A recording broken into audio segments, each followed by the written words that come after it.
Okay, कहाँ तक पहुंचे थे?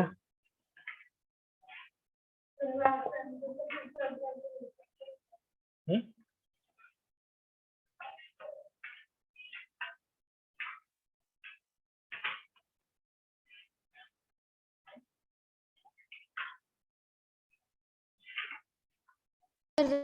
Rising importance of the tertiary sector in production.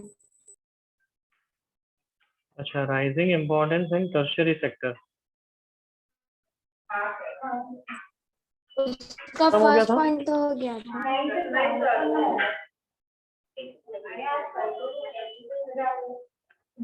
Reason first शुरू किया था पॉइंट हम लोगों ने। खत्म। Okay, fine. तो सेकंड पॉइंट है उसका, greater development in primary and secondary sector has induced demand of for service sector growth like mining and agricultural activities. मतलब इससे क्या हुआ है कि धीरे धीरे दोनों जो सेक्टर से आगे के प्राइमरी और सेकेंडरी, उसका धीरे धीरे धीरे धीरे उसकी कैपेसिटी जो है वो कम होती गई है, और टर्शियरी सेक्टर की कैपेसिटी जो है वो धीरे धीरे बढ़ती गई है।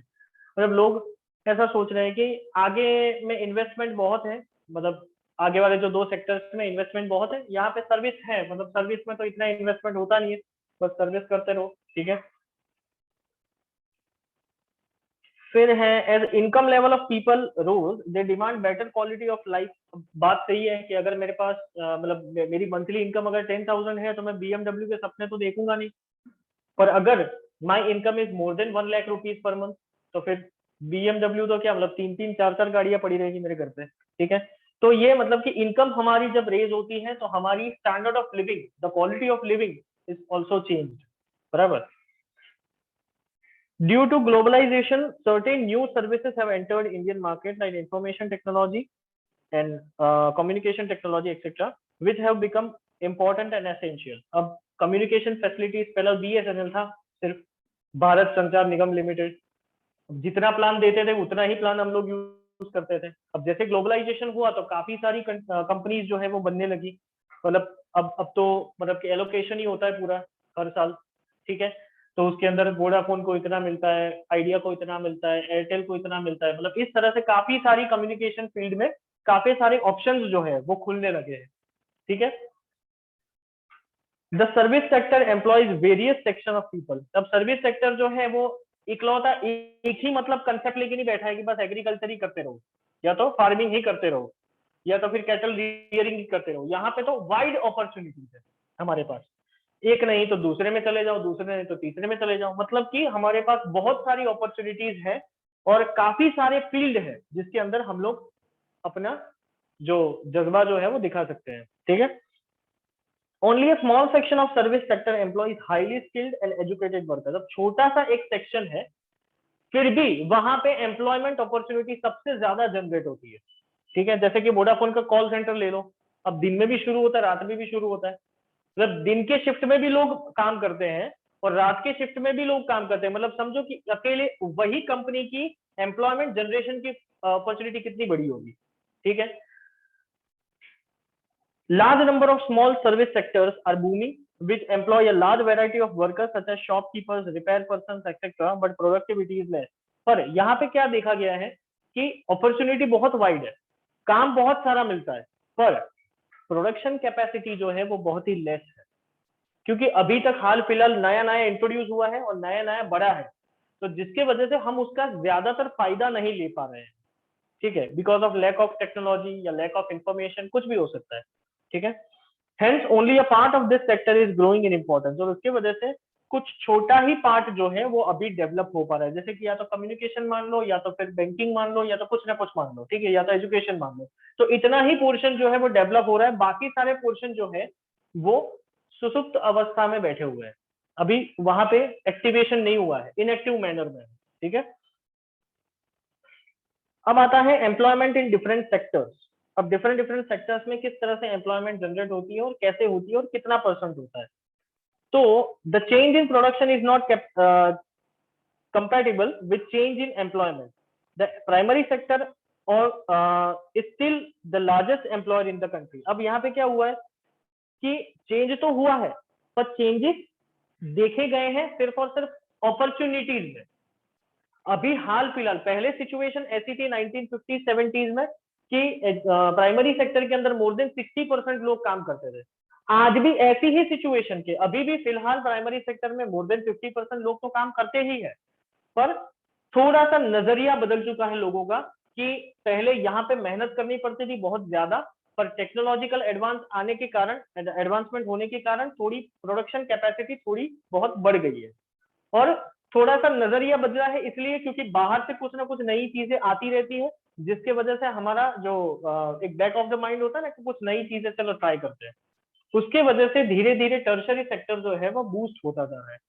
पर अभी अगर हम बात करें बाहर की कंट्रीज की, डेवलप्ड नेशंस की, तो rather than comparing developing Nations, अगर डेवलप्ड नेशंस की आप सिचुएशन देखें या सिनेरियो देखें, तो वहां पे सबसे ज्यादा टर्शियरी सेक्टर ही बूस्ट करता है। मतलब एक टाइम पहले था कि यूएस में सबसे ज्यादा प्राइमरी सेक्टर था, या तो रशिया में सबसे ज्यादा प्राइमरी सेक्टर था, पर अभी धीरे धीरे धीरे वो लोग भी टर्शियरी सेक्टर या सर्विस सेक्टर पे निकल पड़े हैं। ठीक है, तो यही था उसका कंसेप्ट। कुछ अनएम्प्लॉयमेंट की भी बात की गई है, डिस्गाइज्ड अनएम्प्लॉयमेंट, मतलब कि हमारे यहाँ पे इंडिया में भी डेवलपिंग नेशंस में ऐसी सिचुएशन है कि हाल फिलहाल डिस्गाइज्ड अनएम्प्लॉयमेंट हो रहा है। What do you mean by disguised unemployment? Yes, May I tell? एक मिनट, हाँ हाँ बोलो। Development in which more than people which are ended up been employed. For example, in a plot of land where only 3 farmers are needed, but 5 farmers are working on this. So 2 farmers are being disguised. Yes exactly, सही बात है कि कोई एक ऐसी जगह है जहां पे 2 लोग की जरूरत होती है, वहां पे 5 लोगों को रखा जाता है और 2 लोगों की ही सैलरी दी जाती है, तो इसको हम बोलते हैं डिस्गाइज्ड अनएम्प्लॉयमेंट। तो डिस्गाइज्ड अनएम्प्लॉयमेंट की सिचुएशन आज भी हमारे इंडिया के अंदर देखी गई है, क्योंकि एम्प्लॉयमेंट अपॉर्चुनिटीज ज्यादातर जनरेट होती नहीं है, और जितना भी जनरेशन होता है वो एडेक्वेट अमाउंट में नहीं होता है। क्योंकि आज देख लो, सरकार ने अगर ऐसा बोल दिया कि भाई गवर्नमेंट की ये ऑफिस है, वहां पे इतनी वैकेंसी है, मतलब वैकेंसी देंगे, कितनी वैकेंसी देंगे, 700 वैकेंसी देंगे, और ये 700 वैकेंसी के फिलअप के लिए, मतलब कि यहाँ पे काम करने के लिए वो एप्लीकेशन फॉर्म बाहर निकालेंगे कि गुजरात सेवा आयोग करके है, तो वो क्या करेगा, GPSC, Gujarat public service commission, कि भाई ये 700 जगह खाली पड़ी है, वैकेंसी हुई है, तो उसके लिए हम लोग एप्लीकेशन मंगवा रहे हैं। कितने लोग भरेंगे एप्लीकेशन? 2.5 लाख से 5 लाख लोग। अब नंबर तो देखो, 700 है, और उनमें से कुछ ऐसे भी लोग होंगे जो अभी हाल फिलहाल जॉब करते हैं कहीं पे, और वो लोग फॉर्म भरने जाएंगे। अरे भाई क्या है, कुछ कुछ तो छोड़ दो किसी के लिए। ठीक है, तो अब वो लोग क्यों करते हैं ऐसा?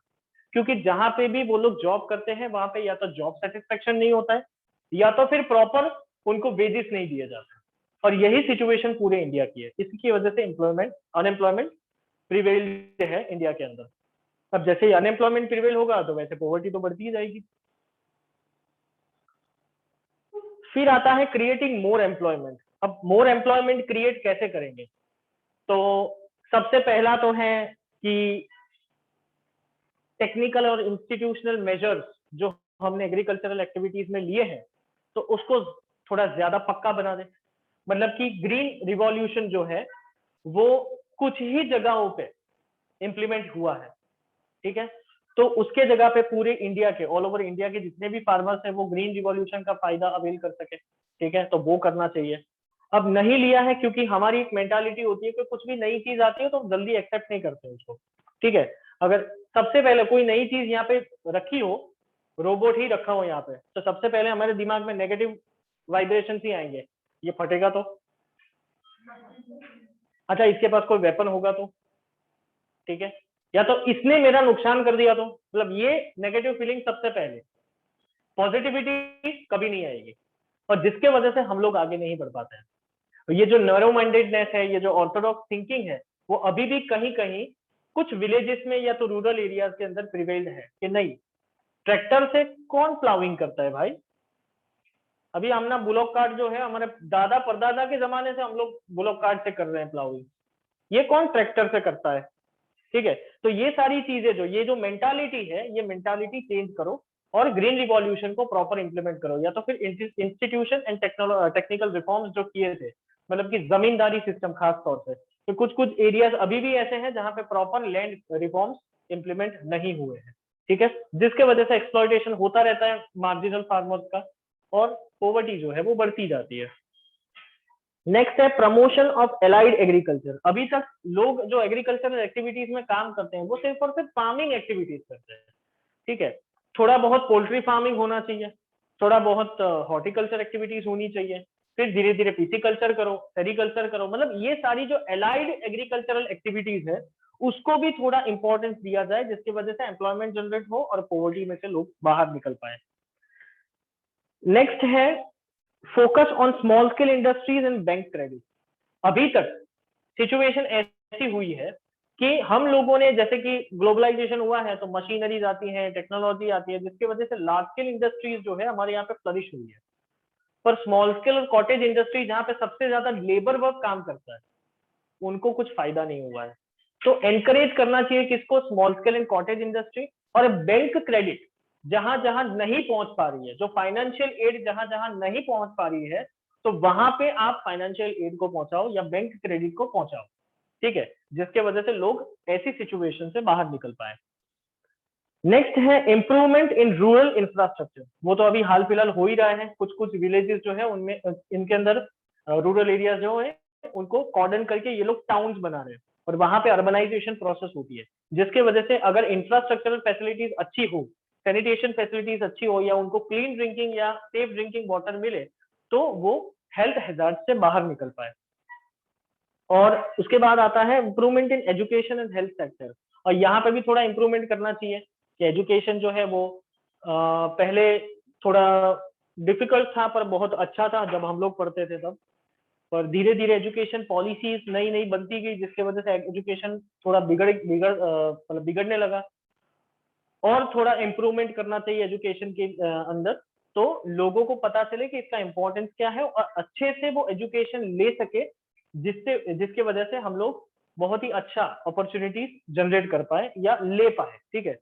और साथ साथ में हेल्थ सेक्टर, कुछ एरियाज ऐसे हैं, मतलब देखो जाइडस की हॉस्पिटल यहाँ देखने मिलेगी, रूरल एरियाज में किसी ने देखा जाइडस ने हॉस्पिटल बनाई है? नहीं बनाई है, ठीक है, क्यों?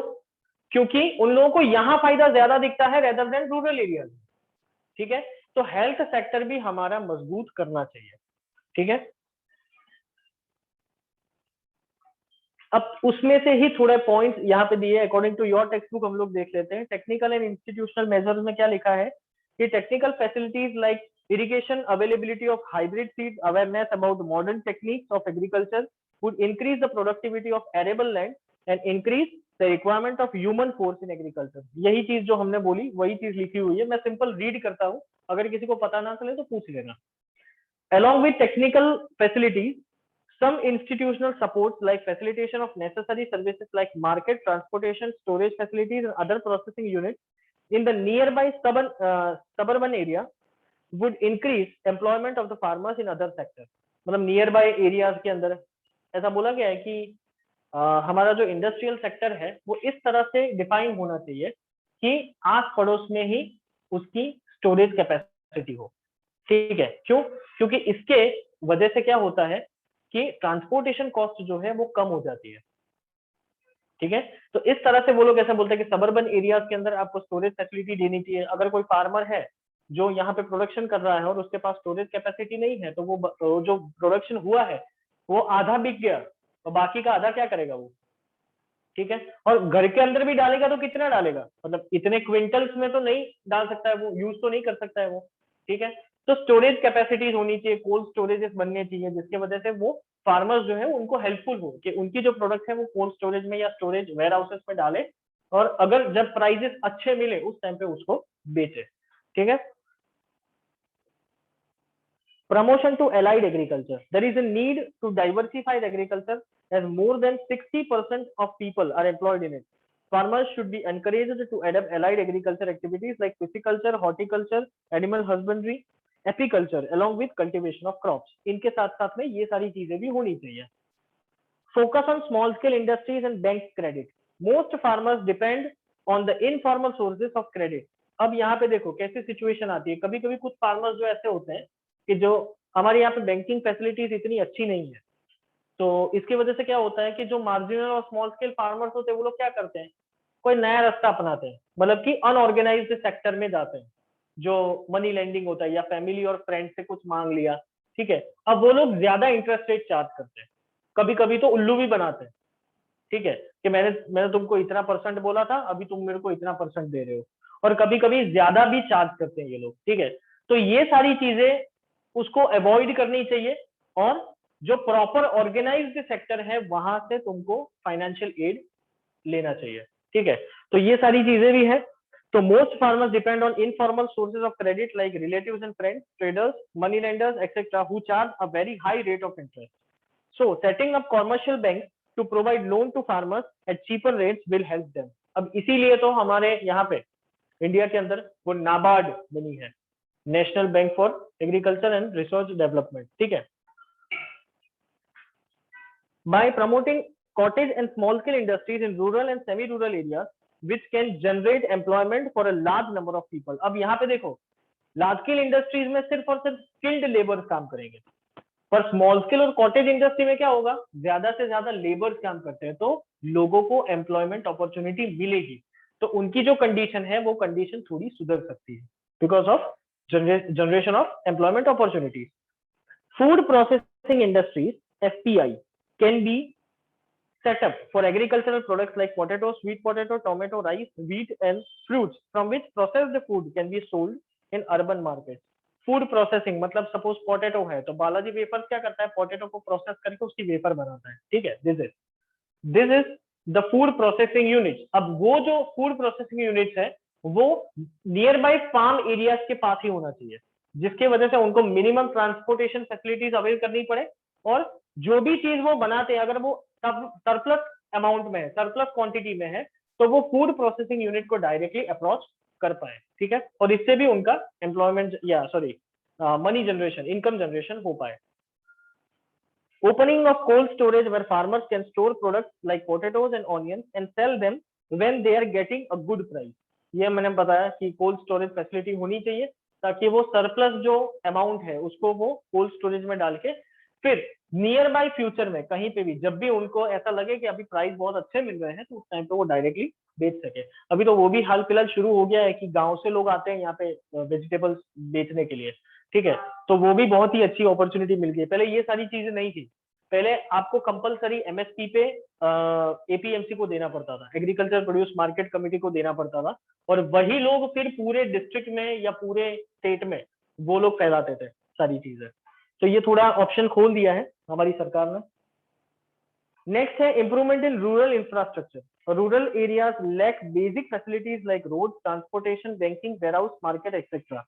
Government should invest more in developing connectivity between villages and the market. This will provide more productive employment to farmers as well as others who are employed in services like transport and trade. अब बीच में रास्ता बहुत ही अच्छा बनाना चाहिए, मतलब market से लेके warehouse तक, ठीक है। तो ये रास्ता अगर अच्छा बनेगा और कनेक्टिविटी होगी तो काफी सारे लोग ऐसे हैं जो ट्रांसपोर्टेशन फैसिलिटीज दे रहे हैं, तो उनको भी एम्प्लॉयमेंट का मौका मिलेगा और वो लोग भी अच्छे से इनकम जनरेट कर पाएंगे। ओके, दिस विल ओके खत्म हो गया वो। Improvement in education and health sector. Education and health sector में भी कुछ इंप्रूवमेंट करना चाहिए। So there is also a dearth of educational and healthcare facilities in the villages. A study conducted by the Planning Commission, Government of India. Planning Commission क्या है? What is Planning Commission? सुना है कभी? क्या है? हाँ सर, वो commission है that used to plan the development for the country according to 5 years. Okay, very good. और ये किसके अंडर में आता है? सर फर्स्ट 5 years प्लान तो जवाहरलाल नेहरू ने चालू किया था और अभी तो गवर्नमेंट कर रही है। ओके, तो थोड़ा सा ये समझ लो, प्लानिंग कमीशन जो है वो पहले आता था NDC के अंदर में, national development council, government of India, ठीक है। नेशनल डेवलपमेंट काउंसिल के अंडर में प्लानिंग कमीशन। ये प्लानिंग कमीशन का काम क्या है, एकदम सिंपल बना देते इसको, थोड़ा सा वो है तो थोड़ा सिंपल बना देते। जैसे कि कोई भी सरकार चुन के आती है, तो जब सरकार बनने जाती है उसके पहले इलेक्शंस होते हैं। अब दो पार्टियां इलेक्शन करती है, अब दो पार्टियां इलेक्शन करती है तो उसके कुछ मैनिफेस्टोज होते हैं कि सरकार क्या बोलेगी, वो कैंपेनिंग करते हैं वो लोग। और कैंपेनिंग में क्या क्या बोलते हैं, बिजली नहीं है तो बिजली देंगे, पानी नहीं है तो पानी देंगे, ठीक है, एम्प्लॉयमेंट अपॉर्चुनिटी नहीं है तो वो देंगे। तो ये पूरा उनका वो 5 साल में क्या करेंगे उसका ये मैनिफेस्टो होता है, ठीक है। तो वही सेम टू सेम उसका प्लानिंग कमीशन जो है वो एक फर्मा बनाती है कि ये 5 सालों में, पिछले 5 सालों में क्या क्या चीजें इंप्रूवमेंट हुई है और क्या क्या चीजें रह गई है। तो उस हिसाब से वो लोग क्या करते हैं, नए 5 साल के अंदर क्या करना है तो उसका एक मैनिफेस्टो बनाते हैं और वो उसको रिलीज करते हैं, ठीक है। तो ये होता है काम प्लानिंग कमीशन का कि 5 ईयर प्लान इंप्लीमेंट करना। अब सबसे पहला 5 ईयर प्लान आया था 1951 से 56, जवाहरलाल नेहरू थे, ठीक है। उस टाइम पे 1951 से 56 ये फर्स्ट 5 ईयर प्लान था। और उसके बाद में अभी शायद 18th 5 ईयर प्लान चल रहा है, ठीक है, इफ आई एम नॉट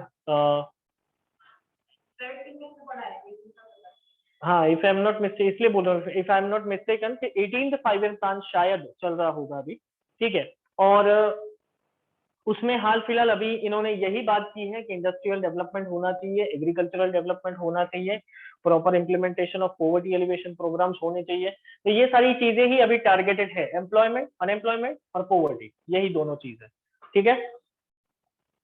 तो ये एनडीसी के अंडर में आता था पहले, पर अभी जब से 2014 से अब हमारे श्री श्री 1008 नरेंद्र मोदी जी आए हुए हैं, सीट पे विराजमान है, तो उन्होंने ये प्लानिंग कमीशन अपने अंडर में ले लिया है।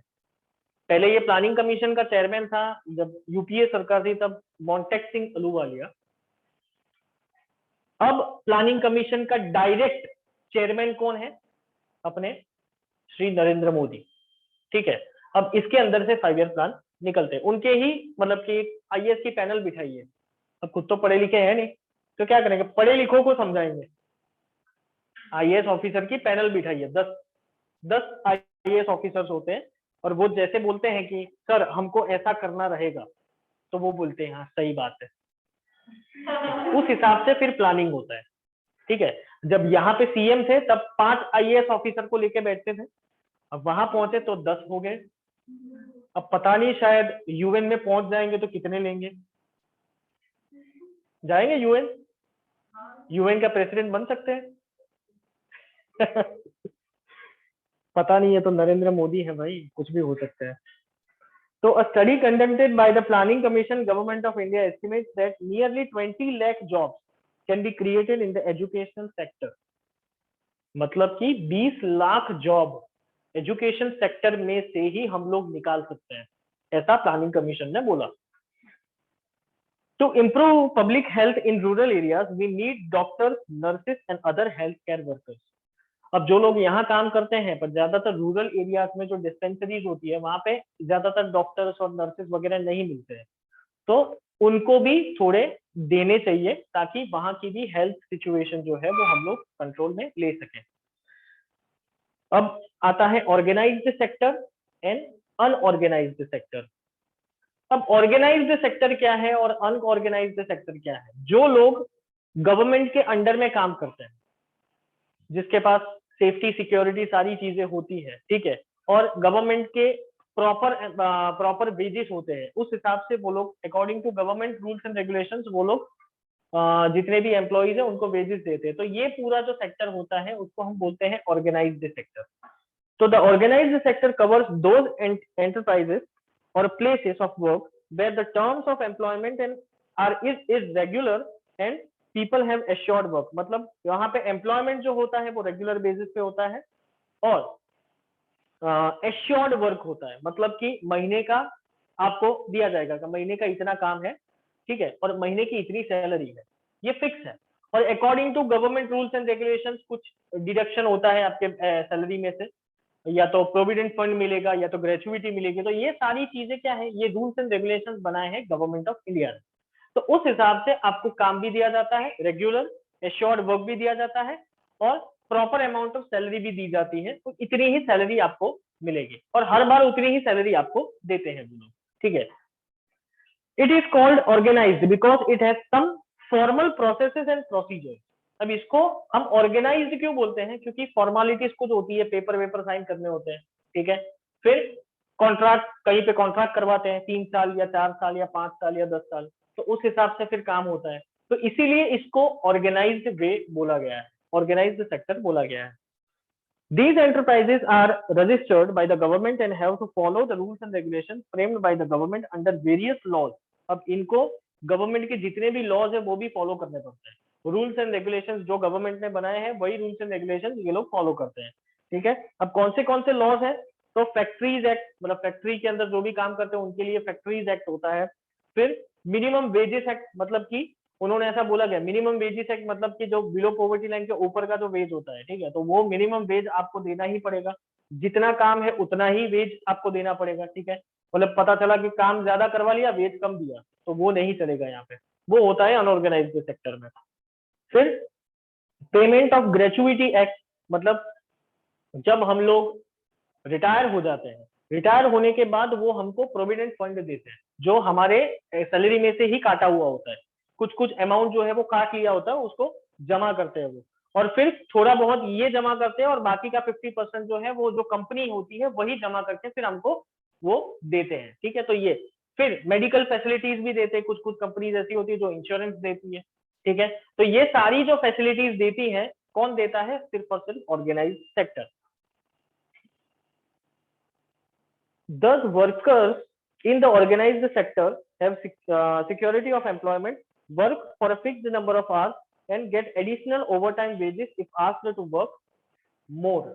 और यही सेक्टर जो है वो क्या करता है, सिक्योरिटी प्रोवाइड करता है, सेफ एनवायरमेंट प्रोवाइड करता है, प्रॉपर वेजेस प्रोवाइड करता है, और अगर आपको ऐसा बोला गया कि आपको ओवर टाइम करना है तो उसके भी वेजेस आपको देते हैं, क्योंकि आपने ज्यादा काम किया है तो आपको ज्यादा पैसा मिलेगा, ठीक है।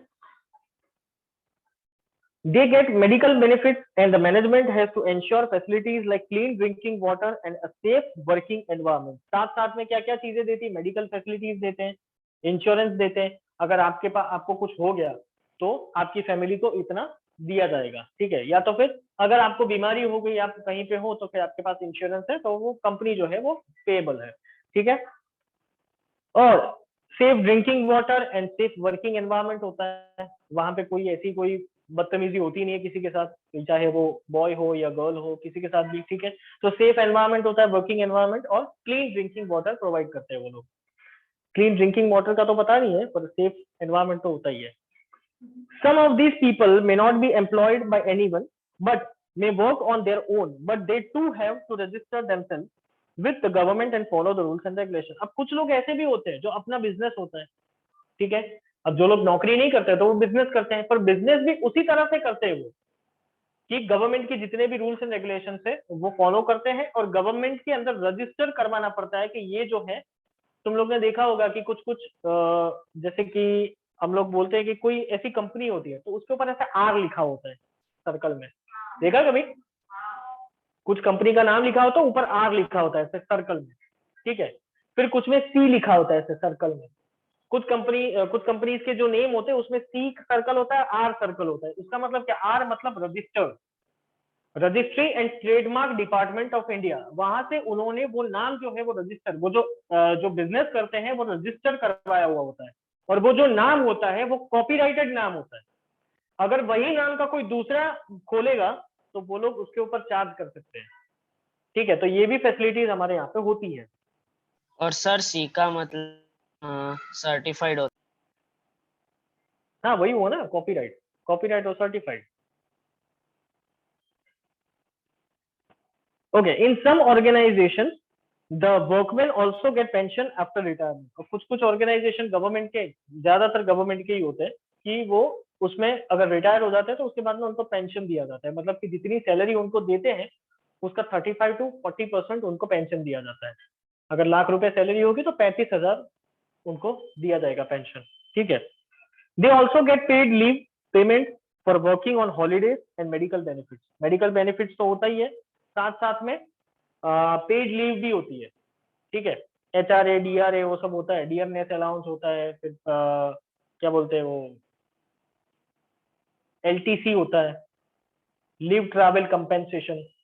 मतलब कि गवर्नमेंट ही आपको प्लान करके देगी कि आपको जहां जाना हो। सपोज मैं ऐसा बोलूं मुझे पोर्ट ब्लेयर जाना है, तो उसकी जो भी टिकटिंग होगा, वहां पे रहने खाने का खर्चा होगा, अकोमोडेशन का जो भी खर्चा होगा, वो पूरा गवर्नमेंट दे देगी। वो मोस्टली जितने भी गवर्नमेंट एम्प्लॉइज होते हैं उनको LTC दिया जाता है, ठीक है, हर साल। मतलब काम कर करके इतना थक जाते हैं तो फिर LTC ले लेते हैं लोग।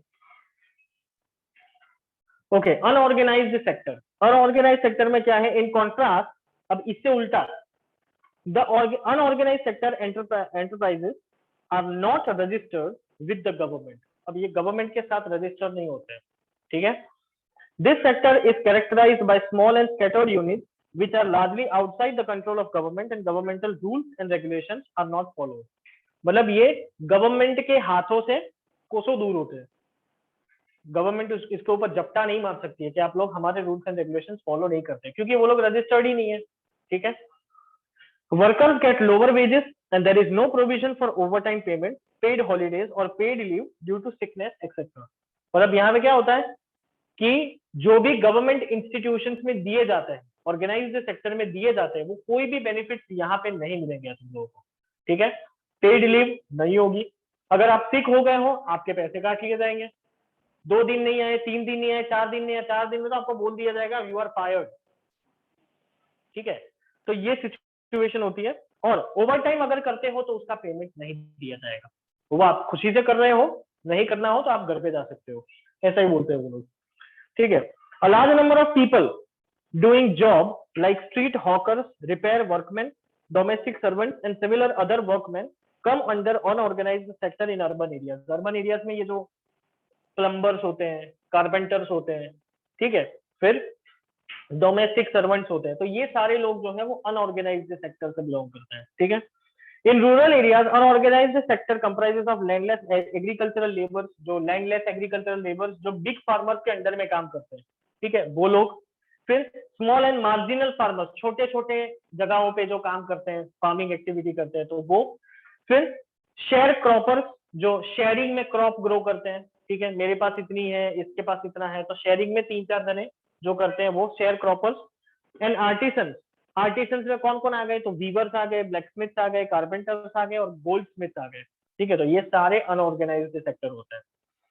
Workman can be asked to quit the job at any time without any reason and thus employment is insecure. अब वर्कमैन को कभी भी निकाला जा सकता है, फंड नहीं है इसके पास, मतलब कंपनी के पास, तो आपको पैसे देने के लिए हमारे पास कुछ नहीं है, चलो निकलो यहाँ से, ठीक है, जय माता जी बोल के रवाना कर देंगे, कुछ नहीं देंगे।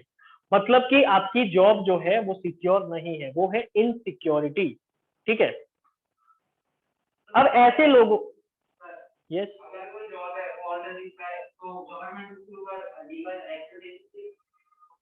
नहीं, आप government rules and regulations follow ही नहीं करते हो ना, तो गवर्नमेंट जप्ता नहीं मारेगी वहां पे। वो तो बोल देगी कि आपको ऐसा हो तो गवर्नमेंट सेक्टर में जॉब करो ना। आपको किसने बोला है कि आप अनऑर्गेनाइज सेक्टर में? मोस्टली प्राइवेट जो कंपनीज होती है ना, जो ये रूल्स एंड रेगुलेशंस फॉलो नहीं करती, उनके ऐसा बोला गया है कि प्राइवेट सेक्टर पे कभी भी जॉब नहीं करनी चाहिए, क्योंकि एक तो टाइम ड्यूरेशन बहुत ही लंबा होता है। गवर्नमेंट में तो देखो, हंसते हंसते खेलते खेलते 10 बजे निकले, घूमते घूमते नाचते कूदते 6 बजे वापस, ठीक है। और मतलब कि टाइम कितना, 10 से 6, और उसमें भी 5:30 बजे लोग तो निकल पड़ते हैं, चलो भाई घर जाना है, बज गए 6, उनके 6 थोड़ी जल्दी बज जाते हैं, 5:30 बजे, और 10 थोड़ा लेट बजता है उनका। देखना, प्राइवेट बैंक है ना 8 बजे खुल जाती है, पर गवर्नमेंट बैंक है ना 10 बजे लिखा होगा, टाइमिंग्स आर 10 to 4 बाहर ही, पर वो 10 बजे से लोग लाइन पे खड़े रहते हैं, अभी खुलेगा दरवाजा, अभी खुलेगा दरवाजा, 11 साढ़े 11 बजे दरवाजा खुलता है, क्योंकि अंदर वो टोर टप्पे करते होते हैं, यहाँ से वहां की बात है, वहां के यहाँ की बात है, ये सारी चीजें होती है अंदर, ठीक है। मतलब सीरियसली कोई काम नहीं रहता है गवर्नमेंट सेक्टर में। अब होता है, अब यहाँ पे ये चीज है जो तुमने बोला कि ये लोग कुछ कर सकते हैं क्या, तो उसकी प्रोटेक्शन होती है, protection of workers in unorganised sector. अब उसका प्रोटेक्शन किस तरह से होता है? तो the unorganised sector comprises mainly of workers who get irregular and low paid work decide facing social discrimination. यहाँ पे सोशल डिस्क्रिमिनेशन भी होता है बाद में कि ये लोअर कास्ट का है, इसको हमारे साथ नहीं बिठाने का, ठीक है, इसको कम प्राइस देने की, वेजेस कम देने के, तो ये सारी चीजें भी साथ साथ में होती है। Their protection and supporting them is necessary for both economic and social equality। अब यहाँ पे हमने कॉन्स्टिट्यूशन में तो गारंटीड राइट्स बोल दिए हैं कि all the peoples are equal, social equality है, इकोनॉमिक इक्वालिटी है, पॉलिटिकल इक्वालिटी है, सब लोग एक हैं, एक समान है। तो यहाँ पे उनको गारंटीड तो कुछ ना कुछ तो देना ही पड़ेगा, ठीक है। तो उसके लिए क्या करते हैं ये लोग? तो प्रोटेक्शन पॉलिसी बिठाई गई है। कौन सी प्रोटेक्शन पॉलिसी है? So we should develop alternative source of employment besides agriculture। मतलब एग्रीकल्चर जो काम कर रहे हैं, जो रूरल एरियाज में, जिनको प्राइवेटली वो एग्रीकल्चर फार्म्स में काम कर रहे हैं, तो उनको साथ साथ में दूसरा काम करना चाहिए ताकि एक जगह लात पड़े तो दूसरी जगह सेफ रहे, ठीक है। For this purpose other sections of the economy like power, finance, skill development and other infrastructural need to be develop.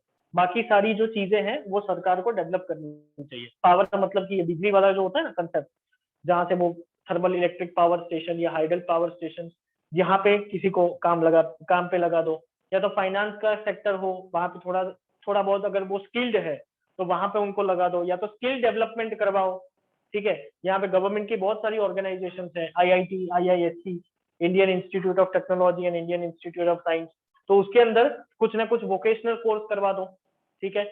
और 6 महीने 3 महीने का वोकेशनल कोर्स कर लेंगे, उसके बाद में सर्टिफिकेट मिल जाएगा, तो वो कहीं पे भी गवर्नमेंट सेक्टर में जॉब कर सकते हैं, ठीक है। फिर आता है public works programme like construction of roads and school building, digging of irrigation canals and other similar work should be implemented in rural areas with a view to provide employment to rural workers throughout the year। However, these are short term measures only। मतलब canal construction या check dam construction या road construction, कहीं पे भी infrastructural development हो रहा हो तो वहां पे इन लोगों को लगा दो। पर ये सारे जो मेजर्स है वो काफी कम मेजर्स है, मतलब शॉर्ट टर्म पीरियड के लिए होता है, 3 महीने या 6 महीने या 1 साल, 1 साल से ज्यादा नहीं होता है। मतलब कितनी बिल्डिंग बनाओगे आप, ठीक है। Since the workers in the unorganised sector Since the workers in the unorganized sectors have no social security or job security, sincere efforts are required to provide them social, financial and required economical security। मतलब कि government के पास ही, मतलब government का ही ये एक responsibility है कि जो लोग ऐसे एनवायरमेंट में काम कर रहे हैं जो सिक्योर नहीं है, तो उनकी रिस्पॉन्सिबिलिटी है कि इन लोगों को प्रॉपर सिक्योरिटी मिले, चाहे वो सोशल हो, इकोनॉमिकल हो या पॉलिटिकल हो, ठीक है, या कल्चरल हो या फाइनेंशियल हो। The government must provide them compulsory insurance either or on marginal contribution or on a nominal contribution। मतलब उनके पास से बहुत ही कम पैसा लेके उनको इंश्योरेंस दिया जाए, या तो फिर बहुत ही कम या तो थोड़ा बहुत ज्यादा, ठीक है। मतलब जैसे कि तुम लोगों ने सुना होगा प्रधानमंत्री इंश्योरेंस स्कीम अभी निकली है, 100 रुपए महीने के, 100 रुपए, और आपको 1 लाख या 2 लाख से ज्यादा कवर मिलेगा। उसी तरह से एक दूसरी स्कीम है जिसमें महीने में 50 रुपए है, ठीक है। तो ये क्या हुआ? मार्जिनल स्कीम, मार्जिनल कंट्रीब्यूशन लेके आपको इंश्योरेंस देते हैं, जिसकी वजह से आप ऐसी कोई सिचुएशन में आ जाओ तो आप वो इंश्योरेंस ले सको, ठीक है। अब नेक्स्ट है sectors in terms of ownership. अभी तक हम लोगों ने ऑर्गेनाइज्ड और अनऑर्गेनाइज्ड देखा, अब हम देखेंगे ओनरशिप के कंसेप्ट पे सेक्टर्स कौन से डिवाइड हुए हैं। तो ओनरशिप के कंसेप्ट पे आते हैं private sector and public sector, ठीक है। In public sector government owns most of the assets and provide all the services, therefore it is called state sector और गवर्नमेंट सेक्टर। अब पब्लिक सेक्टर क्या होता है कि सारी के सारे इकोनॉमिक डिसीजन जो होते हैं, मतलब जो भी चीज है हम हमारे इंडिया के अंदर है, तो वो सारा का सारा चीज जो भी सेक्टर्स है वो किसने ओन किए होते हैं? स्टेट ने या तो गवर्नमेंट ने, इसलिए उसको हम बोलते हैं स्टेट सेक्टर और गवर्नमेंट सेक्टर। मतलब ये अगर रोड बना रहे हैं ये वाला, ठीक है, तो ये भी किसके पैसे से बन रहा है? हमारे पैसे से, इसलिए पब्लिक सेक्टर, ठीक है। ये लैंप पोस्ट बना है किसके पैसे से? हमारे पैसे से, पब्लिक सेक्टर, ठीक है। कोई बड़ा सा बिल्डिंग बनाया है, स्कूल, गवर्नमेंट स्कूल बनाई है, किसके पैसे से? हमारे पैसे से, मतलब गवर्नमेंट सेक्टर, ठीक है। In private sector Ownership of assets and delivery of services lie in the hands of individuals or private companies. Reliance fresh government sector नहीं है, वो प्राइवेट है। क्यों? क्योंकि ओन किया है किसने? रिलायंस ने। ठीक है। उसी तरह से टोरेंट फार्मा या टोरेंट पावर वो किसका है? गवर्नमेंट का नहीं है, वो प्राइवेट कंपनी का है, क्योंकि ओनरशिप जो है वो प्राइवेट है और जो भी डिसीजंस वो लेंगे वो उनके ही लोग लेंगे, गवर्नमेंट वहां पे कुछ नहीं करने नहीं आएगी। ठीक है। Both this sectors are involved in major activities of the economy except some activities. इन लोगों को दोनों की दोनों सेक्टर जो है वो कुछ ना कुछ एक्टिविटीज में इन्वॉल्व है, मोस्टली सारी एक्टिविटीज में इन्वॉल्व है, पर कुछ चीजें छोड़ के, जैसे कि डिफेंस है। ठीक है। तो डिफेंस के अंदर यूजुअली प्राइवेट को इन्वॉल्व नहीं किया जाता है, हालांकि अभी पार्लियामेंट में इसकी डिबेट हो रही है कि डिफेंस को भी हम लोग प्राइवेट कर दें, ताकि हम ज्यादा से ज्यादा फंड इकट्ठा कर पाए और ज्यादा से ज्यादा बड़ी से बड़ी मिसाइल्स बना पाए हम लोग। ठीक है। but this is useless. All spheres of activities are open to either of them. सारी की सारी जितने भी स्पीयर हैं हमारे यहाँ पे, चाहे वो प्राइवेट सेक्टर हो, प्राइमरी सेक्टर हो, सेकेंडरी सेक्टर हो या टर्शियरी सेक्टर हो, सारे स्पीयर जो है वो ओपन कर दिए हैं हम लोगों ने, चाहे वो पब्लिक सेक्टर बनाए या चाहे वो पब्लिक सेक्टर ओन करे या तो फिर प्राइवेट सेक्टर ओन करे। However, the public sector predominates in certain areas like mining, power generation, transport, healthcare, education, etc., which belong to the infrastructural development और core activities. अब कुछ जो चीजें हैं वहां पे डोमिनेशन पूरा गवर्नमेंट का ज्यादा रहता है। कौन से सेक्टर है? जैसे कि माइनिंग, ठीक है, फिर आता है पावर जनरेशन, वहां पे भी ज्यादा उनका डोमिनेशन है। फिर आता है ट्रांसपोर्ट में भी गवर्नमेंट का ज्यादा डोमिनेशन है। फिर हेल्थ केयर और एजुकेशन, ये सारी जगहों पे उनका ज्यादा डोमिनेशन होता है गवर्नमेंट का। The private sector predominates in agriculture and allied activities, manufacturing industries, manufacturing of goods, trade, hotel etcetera. ये सारी जगहों पे सबसे ज्यादा प्राइवेट लोगों का हाथ होता है। होटल्स देखो, गवर्नमेंट की कभी होटल्स नहीं होगी, प्राइवेट की ही होगी। ठीक है। ट्रेड ज्यादातर कौन करता है? प्राइवेट लोग। ठीक है। मैन्युफैक्चरिंग इंडस्ट्री ज्यादातर कौन ओन करता है? Private people. ठीक है। तो उनका डोमिनेशन जो है वो ये सारे सेक्टर्स में ज्यादा रहता है। Both the sectors are seen in almost all field, और सारे के सारे सेक्टर जो है, चाहे वो पब्लिक हो या प्राइवेट हो, अभी तो नया क्या आ गया, कोऑपरेटिव सेक्टर, मतलब दोनों ज्वाइंट। ठीक है। पब्लिक प्राइवेट पार्टनरशिप भी हो रहा है अभी तो। कोऑपरेटिव सेक्टर तो 3-4 जने मिलकर करते हैं, पर पब्लिक ज्वाइंट सेक्टर जो होता है, पब्लिक प्राइवेट पार्टनरशिप, वहां पे तो अभी तो इन्होंने मतलब कि इतना खोल दिया है, आफ्टर एफडीआई इतना खोल दिया है कि ओएनजीसी को भी इन्होंने शेयर पे दे दिया है। ओएनजीसी मतलब oil and natural gas commission, जो गवर्नमेंट का सेक्टर था, आज वो बन गया है joint sector. More than 40% share is owned by private company. अब गवर्नमेंट ऐसा क्यों करती है? तो उसके पीछे रीजन होता है, उनके पास फंड नहीं होता, पैसे नहीं होते, ताकि वो लोगों की डिमांड फुलफिल कर पाए। तो वो क्या करते हैं, पैसे लेते हैं और कॉन्ट्रैक्ट करवाते हैं। क्या कॉन्ट्रैक्ट करवाते हैं कि जब कभी भी हमारे पास, आपके पास से जो लिए हुए पैसे हैं वो जमा हो जाएंगे, उस टाइम पे मुंह पे मार के आपके पास से वो वापस लिया जाएगा। ऐसा कॉन्ट्रैक्ट करवाते हो, मतलब ऐसा लिखा नहीं होता मुंह पे मार के, पर ये तो बात है। ठीक है। तो काफी सारी चीजें हम लोगों ने अभी आफ्टर एफडीआई काफी सारी चीजें हम लोगों ने प्राइवेट कर दी है, और ये जो पॉलिसी आई, industrial policy, liberalisation, privatisation, globalisation, उसके बाद में तो हमने पहले रेलवेज को ये लोग प्राइवेट नहीं करते थे, तो रेलवेज को भी काफी हद तक प्राइवेट कर दिया है।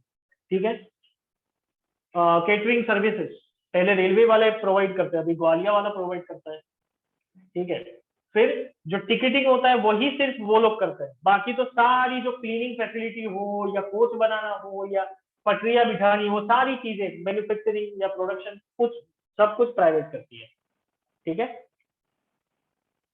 Examples of the private sector entities are Hindustan Unilever, Bajaj Auto, Tata Iron and Steel Company, Cisco, Indian Hotels Company Limited, ये सारी चीजें प्राइवेट एंटिटीज होती है। फिर गवर्नमेंट सेक्टर मतलब प्राइवेट पब्लिक सेक्टर के कौन से ऑर्गेनाइजेशन है? तो इंडियन रेलवेज, ये पुरानी टेक्स्ट बुक है, इंडियन रेलवेज अभी उसमें चला गया जॉइंट सेक्टर में। Indian Railways, Fertilizer Corporation of India, ठीक है, उसके साथ साथ में एक चल रहा है वो, पता है, इफको सुना है? इफको गाड़ियां दिखती होंगी इफको की, वो गवर्नमेंट का है। ठीक है। उसको भी थोड़ा थोड़ा प्राइवेट कर दिया इन्होंने। इफको मतलब कि Indian Farmers Fertiliser Cooperative Limited, ठीक है। फिर आता है भारत हैवी इलेक्ट्रिकल लिमिटेड, मतलब कि भेल, ठीक है। ये बड़े बड़े जो इलेक्ट्रिक अप्लायंसेस बनते हैं तो वो यहाँ से बनते हैं। अब इनका प्रॉफिट मोटिव क्या होता है, सारे सेक्टर में प्रॉफिट मोटिव होता है, ठीक है। तो profit motives of various sectors, private sector activities are centred around profit motives and service is of secondary importance. अब यहाँ पे देखो क्या होता है, जब प्राइवेट कंपनी की हम लोग बात करें तो प्राइवेट सेक्टर हमेशा अपना फायदा देखेगी, ठीक है, वो हमेशा प्रॉफिट देखेगी। सेकेंडरी पे क्या होगा, सर्विसेज। पहले मैं मेरा जेब भरूं, उसके बाद में आपको दूं, ये प्राइवेट सेक्टर की मोनोपोली होती है, ठीक है। Public sector activities are determined by consideration of social welfare and providing basic amenities for the people, here profit motives are of secondary importance. अब जब पब्लिक सेक्टर की बात करें तो वहां पे सबसे पहला कंसिडरेशन वो क्या करते हैं, सोशल वेलफेयर, ठीक है। जैसे कि वैक्सीन ले लो, वैक्सीन गवर्नमेंट ने फ्री में प्रोवाइड की, ठीक है, और प्राइवेट जो हॉस्पिटल से वो लोग 780 रुपए ले रहे हैं, ठीक है, मतलब वो उनका फायदा तो देख ही रहे, 150 रुपए में सरकार के पास से ले रहे हैं और 780 रुपीज में आपको दे रहे हैं। काफी सारी प्राइवेट हॉस्पिटल है, सिम्स है, अपोलो है, ठीक है, तो वो लोग वैक्सीन इस तरह से दे रहे हैं, वो लोग फ्री में नहीं दे रहे। और सरकार जो है वो सारे सेंटर, जितने सारे सेंटर बनाए तो वो सोशल वेलफेयर के लिए देखती है, और प्रॉफिट जो है वो उनका सेकेंडरी इंपॉर्टेंस होता है, ठीक है, इसके वजह से वो फ्री में बांटते हैं, ठीक है। अब गवर्नमेंट सेक्टर ने क्या क्या काम किए हैं, following are the work done by government sector, development of backward areas by establishing industries, जो बैकवर्ड एरियाज है वहां पे इंडस्ट्रियल डेवलपमेंट किया है जिसकी वजह से एम्प्लॉयमेंट अपॉर्चुनिटी जनरेट हो पाए। Encouraging private sector in business activities to provide organised employment, और प्राइवेट सेक्टर को भी धीरे धीरे ये लोग इसके अंदर लेके आए हैं ताकि एम्प्लॉयमेंट जनरेशन ज्यादा हो और लोगों को ज्यादा से ज्यादा उनकी डिमांड जो है वो फुलफिल हो पाए। एनकरेज स्मॉल बिजनेस एक्टिविटीज, छोटे छोटे जो बिजनेस होते हैं, कॉटेज इंडस्ट्री वगैरह वगैरह वगैरह, तो उनको ज्यादा एनकरेज किया जाए जिसके वजह से वो लोग भी आगे बढ़े।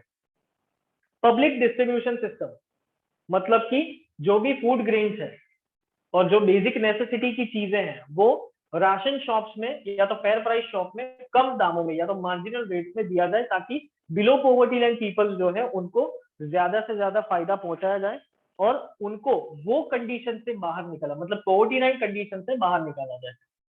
Providing health care facilities to all, सबको हेल्थ केयर फैसिलिटीज अच्छे से अच्छी मिले। Management of schools and providing elementary education, school का मैनेजमेंट अच्छे से होना चाहिए और सबको प्राइमरी एजुकेशन तो मिलना ही चाहिए। इसलिए बोला है कि हमारा फंडामेंटल जो directive principle of state policy है हमारी, और हमारी फंडामेंटल ड्यूटीज है, उसमें 11th पॉइंट लिखा हुआ है कि सभी लोगों को, जितने भी बच्चे हैं रेंजिंग फ्रॉम 6 to 14 ईयर्स, उनको एलिमेंटरी एजुकेशन या प्राइमरी एजुकेशन उनको फ्री ऑफ कॉस्ट दिया जाए ताकि लोग पढ़े और आगे बढ़े, ठीक है। Solving the problems of mall nutrition, high infant mortality rate, unsafe drinking water, lacking of housing, जिनको घर नहीं, अभी हाल फिलहाल देख रहे होंगे कि गवर्नमेंट की काफी सारी स्कीम्स बन रही है बिल्डिंग्स की, तो जिनके पास घर नहीं होते उनको इस तरह से वो लोग घर दे देते हैं। फिर अनसेफ ड्रिंकिंग वाटर, मतलब जगह जगह आरओ प्लांट्स लगे हुए हैं, ठीक है, विलेजेस में भी अभी धीरे धीरे वो लोग आरओ प्लांट्स लगाने वाले हैं। फिर इन्फेंट मोर्टालिटी रेट, मतलब कोई भी छोटा बच्चा अगर जन्मता है, मतलब बर्थ होता है, तो तुरंत 1 साल के अंदर मर जाता है वो, जिसको हम बोलते हैं इन्फेंट मोर्टालिटी रेट। इसका जो है वो पहले बहुत ही बढ़ गया था, अभी धीरे धीरे हमारे पास मेडिकल फैसिलिटीज अवेलेबल होती है, टेक्नोलॉजी अवेलेबल होती है, जिसकी वजह से बच्चे अभी इन्फेंट मोर्टालिटी रेशियो जो है वो थोड़ा कम हो गया है। और माल न्यूट्रिशन, मतलब पहले के जमाने में लोग वैक्सीनेशन वगैरह वगैरह वगैरह नहीं लेते थे और साथ साथ में न्यूट्रिशियस फूड वगैरह सब नहीं खाते थे, जिसकी वजह से उनको प्रॉपर न्यूट्रिएंट्स नहीं मिलता था, जिसकी वजह से बच्चों का ग्रोथ जो है वो रुक जाता था और माल न्यूट्रिशन के शिकार हो जाते थे, तो वो भी धीरे धीरे अभी कम हो गया है। Proper implementation of poverty elevation programme, last वाला, कि पॉवर्टी एलिवेशन प्रोग्राम्स मतलब कि गवर्नमेंट स्वरोजगार योजना बनाती है या ग्रामोदय योजना बनाती है, दीनदयाल उपाध्याय ग्राम स्वरोजगार योजना, फिर MNREGA, Mahatma Gandhi national rural employment guarantee act, तो ये सारी जो स्कीम्स जो गवर्नमेंट प्रोवाइड करती है, तो उसका प्रॉपर इम्प्लीमेंटेशन होता है और होना चाहिए, जिसकी वजह से आपको ज्यादा से ज्यादा एम्प्लॉयमेंट अपॉर्चुनिटी मिले और पॉवर्टी जो है वो कम कर सके। ठीक है, क्लियर? चैप्टर तुम्हारा फिनिश।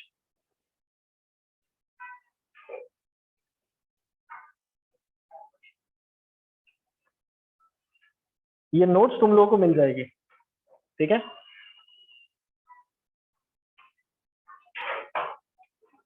अब नेक्स्ट कौन सा चैप्टर लेना है बताओ? नहीं, अभी तो तुम लोगों की एग्जाम आ रही होगी ना, यूनिट 1, नहीं हो गई? अच्छा, तुम लोगों की है, ओके। कब है? 2 अगस्त को। ठीक है, चलो नेक्स्ट बाद में डिसाइड करते हैं क्या करते हैं। ठीक है, बाय बाय।